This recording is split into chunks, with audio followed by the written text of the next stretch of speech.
Hello everybody, you're welcome back again to the Reggae Appreciation Society. This past weekend, the entire worldwide reggae family was struck with the sad news of the passing of Kenneth Days, aka Kenneth Culture, veteran reggae singer and founding member of the legendary Culture Trio, a vocal harmony group that consisted of himself, Joseph Hill and Albert Walker. And though not the most popular, Kenneth Days was an integral part of the growth and development of reggae culture from the early 1970s, along with hundreds or even thousands of Jamaican youth that caught the music bug and made that lovely island a global cultural superpower. Incidentally, his first name wasn't Kenneth. For those who know, Jamaicans have an incredible knack for making nicknames for the most hilarious of reasons, and his was no exception. His real name was actually Roy Days. While growing up in Kingston, he became best friends with a kid who was his age called Kenneth Richards, with whom he got up to all sorts of mischief in their neighborhood.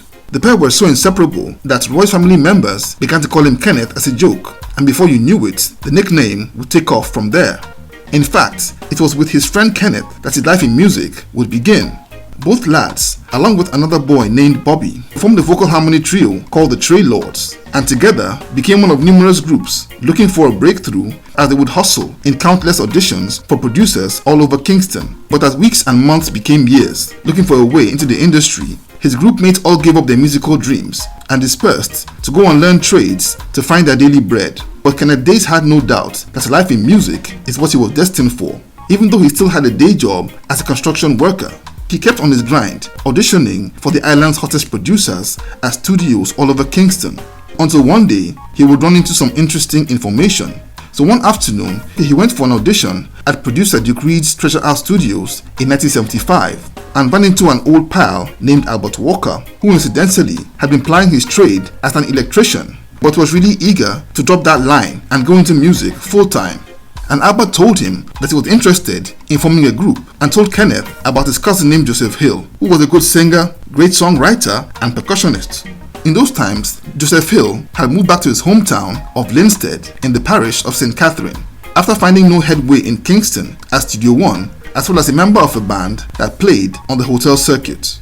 So as the story goes, Kenneth Days and Albert Walker took a trip to the countryside to meet with Joseph, who liked the idea, and together they would form the group called the African Disciples that would become later known as Culture, a group that became renowned for its hard-hitting Rastafarian concepts and spiritual admonitions. In fact, their first single, This Time, was so militant and scary that it was banned from the radio. Kenneth Days and Albert Walker would provide the thrilling backup vocals that supported Joseph Hill's fervent lead vocals as they became one of the most in-demand and hottest reggae groups on the globe, beginning with their debut album, Two Sevens Clash, in 1976. Kenneth Days would help to power Culture's greatest classics in the 1970s, like International Herb, 'Natty Never Get Weary, and Trod On, among many others. But after an incredible run that the group would sustain up until the end of that decade, tensions within Culture would see him and Albert Walker break away to pursue solo projects in 1982.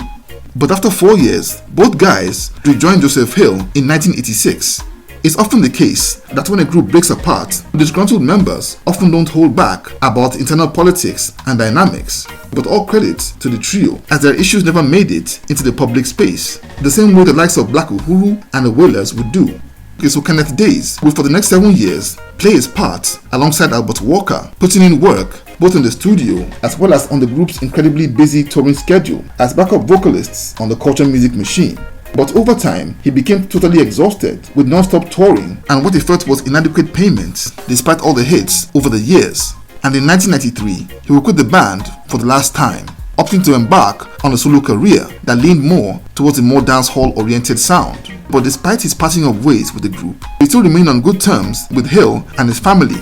In fact, he was the one that got Kenyatta Hill interested in music in the first place, as he was the one who first took the then teenager to hang out at the recording studio, an act that would enrage Joseph Hill, who always didn't want his son to do music and instead preferred for Kenyatta to be a lawyer, doctor, or some other 9-to-5 profession.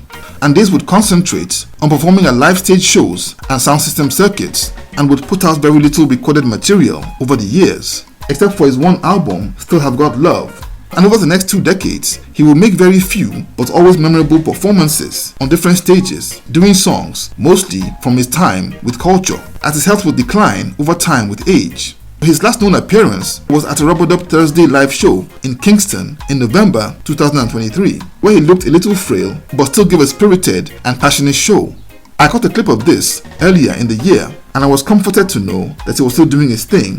That's why it was quite a sad thing to hear that this pioneer of reggae music passed away on Friday the 18th of October 2024, leaving Albert Walker as the last man standing from the original lineup of the great culture trio. Quite painful, as the number of reggae's golden generation dwindles with each passing year. So the beloved Kenneth Days has left this world, but his incredible contribution to the incredible sound of reggae music will never die, and may his lovely soul rest in perfect peace. So there you have it. Thank you for watching this video today. Please leave a like, subscribe, and until next time, God bless.